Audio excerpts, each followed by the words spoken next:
They say if a tree falls in the woods and no one is around to hear it, does it make a sound? I would like to take that one step further. If you shoot a muzzle-loading shotgun and nobody else is around to hear it, will someone mention the SkyChief Load? Hi, I'm Ethan. I love muzzleloading. Today we're going to do some more experimenting with my flintlock muzzle-loading shotgun. Hey, have you tried the SkyChief Load? Ah! And I love that. When we get down to the bare components, the SkyChief Load isn't that different than other muzzle-loading shotgun loads that are out there. I'm using 70 grains of 2F for this particular Northwest trade gun.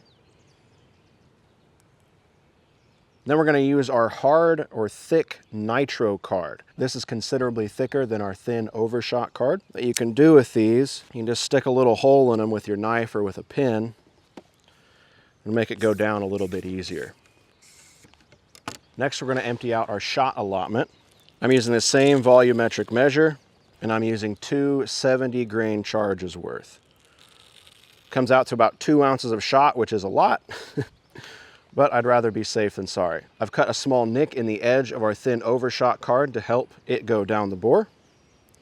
We'll drop it in. And this is where the SkyChief Load diverges from other muzzleloading shotgun loads. Our last component is a thick cushion wad soaked or absolutely dripping in oil. It might seem counter to physics even, but SkyChief swears by this, so that's what we're gonna try. I'm set here 25 paces from my turkey target. There's no evidence of that cushion wad hitting the target, which is what a lot of people seem to think. And I kind of thought as well, is that shot load just gonna push that wad through our target? But it didn't. And we have I think a pretty decent pattern. We're a little light right in here in this lower part. But we have a really good concentration here to the left. Over 10 strikes into the turkey target here, which I've been told for many years has been generally an acceptable killable turkey load if you have 10 pellets in the head. I would like to see, we've got a bit of a gap right in here in the center orange of that neck. We have good shot on either side here, so I'm not quite sure what's happening there, but I feel like this is a fairly reasonable load, especially out of this cylinder bore. Posted up a fresh target. We're gonna try this same load at 15 yards to see what it looks like a little bit closer. So to start off, I'm just gonna nick the edge of both of those cards, make it easier to load. Do 70 grains of our 2F, do our thick Nitro card.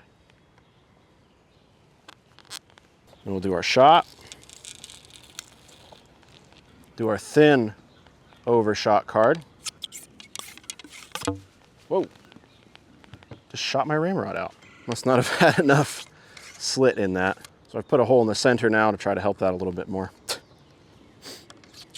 Do our thin overshot card. I'm using olive oil, cushion wad on top.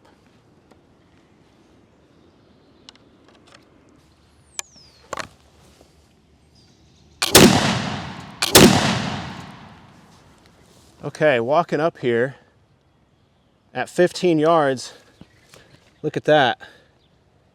I don't think that was there before. I think that was our cushion wad going through high. So I'm wondering if the trajectory of that cushion wad came out and then went up maybe to get that. It's kind of wild. But across the board here, looking at it zoomed out, a much denser pattern. We have a few flyers out here at the end, but boy, look at the flurry inside that paper. So the center target is an 8.5 by 11. Our outer 2 sheets are 2 18 by 24 sheets of newsprint taped together to give you a sense of scale. Our first SkyChief load, we had 16 shot in the bird, 38 total within the bull rings of the target. Now it's at 25 yards. 10 yards closer in at 15 yards, we had 23 shots in the bird, a total of 42 in the bull, with a lot more in the paper and then in the newsprint right around there. I'd like to take you through a little bit of the history of SkyChief here. Again, being a neat intersection of muzzleloading and modern culture, the SkyChief story is told through forum posts. The first appearance of SkyChief on the internet that I have found under the name SkyChief happens in 2006 when he joins the muzzleloading forum. After joining, like many forum members do, he makes an introductory post and just shares some simple information like he's from Southern Indiana. Almost immediately, SkyChief begins asking about load development, particularly for a Thompson Center New Englander. In 2008, SkyChief asks about using paper shot cups in muzzleloaders, referencing a series of articles from some magazines. Later in 2008, SkyChief shares his journey for patterning that same Thompson Center New Englander that he was asking about in 2006. Just 2 years here, but he's gone further and further into muzzleloading and Blackpowder. Later in 2009, SkyChief would take his first flintlock deer under the forum thread, "I am another flintlock first timer." It's not until 2011 that we see what I believe to be the first mention on the internet of the SkyChief load. Quote, "I found a new load that shows real promise. I am using an olive oil soaked full cushion wad on top of the shot charge of number 6 shot out of my 12 gauge.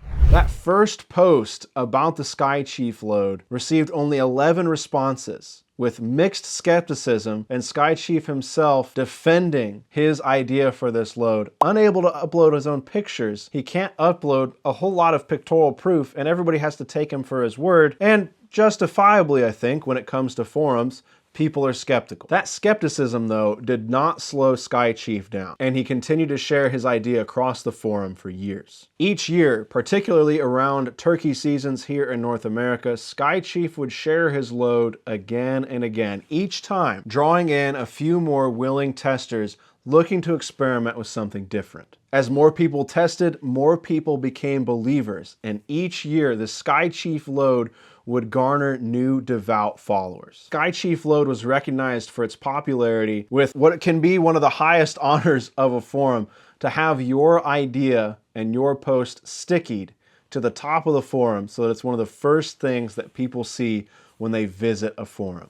With this, the SkyChief load is recognized for its popularity and preserved for future generations of people looking to try something a little bit different. If you want to check out some of these early posts from the legendary SkyChief, I'll have them linked in the video description. And SkyChief, if you're out there, I would love to interview you and hear more about your story in muzzleloading and how you came upon what is now one of the most pervasive muzzleloading loads in the world.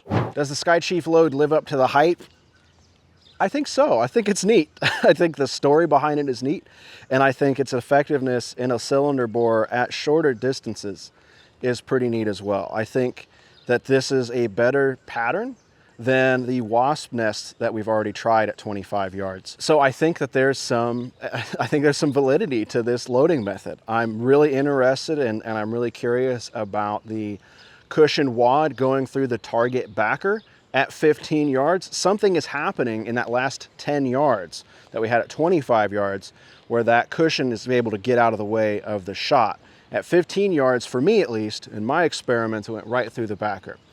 So I think I'm going to get a few more cushion wads on order, and we'll do a little bit more experimenting with this. This is very interesting. The only problem with smoothbore muzzleloaders, I think, is that there are so many more variables to test than rifled muzzleloaders, but that means just it's more fun. So I've kind of got the smoothbore bug right now preparing for turkey season, and this is really exciting. That's all I've got for you this week. Once again, I'm Ethan. I love muzzleloading. If you'd like to see more, you can check out ilovemuzzleloading.com, and let me know what you think in the comments for this video or at ilovemuzzleloading.com. I'd love to hear what you think. Those of you out there, a ton of you have been turkey hunting longer than I've been alive, and I want to hear your thoughts on this. So let me know. Thanks so much for watching. We'll catch you next time. What should we try next?